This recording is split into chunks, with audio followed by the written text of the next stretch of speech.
But first, a tragic mistake has killed 2 men and put 2 teenage girls in the hospital. They jumped over the guardrail in the 56 in Carmel Valley last night after crashing their car.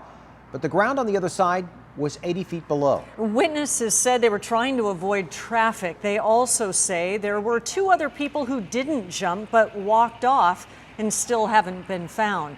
CHP is looking for those 2 people tonight. Call 911 if you have information.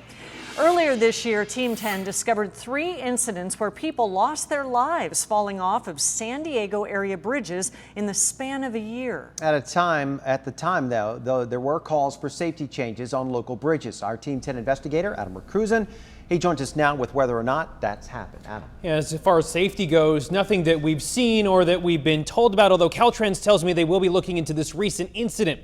In April, I spoke with a woman who lost her fiance in a very similar way. She says news of last night's incident gave her the chills. Let's prevent this from happening again. And I know Bob would want that. Like, he certainly did not go to safety to die. This was Gwendolyn Sneed in April, calling for safety changes to local bridges. Her fiance, Bob Bruno, died trying to help a family in need. In February, Bob had seen a vehicle stopped on the side of the Pine Valley Bridge and pulled over to help.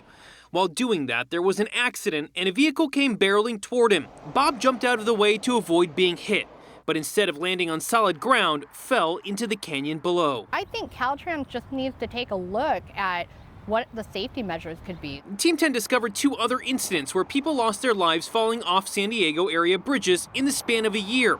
In September, Caltrans highway maintenance lead worker William Kasdorf died after falling several stories while doing work on State Route 163. And in April of last year, a man fell to his death from State Route 125 in the Bonita area after he hit a deer.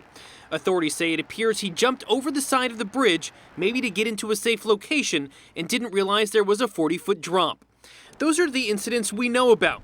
Statistics on people falling or jumping off bridges to avoid danger isn't something that's tracked.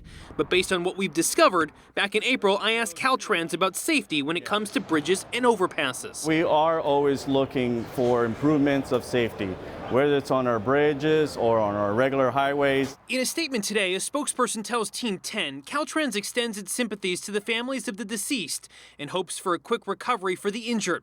Although Caltrans will be looking into this incident, we want to allow the CHP to conduct and conclude their investigation.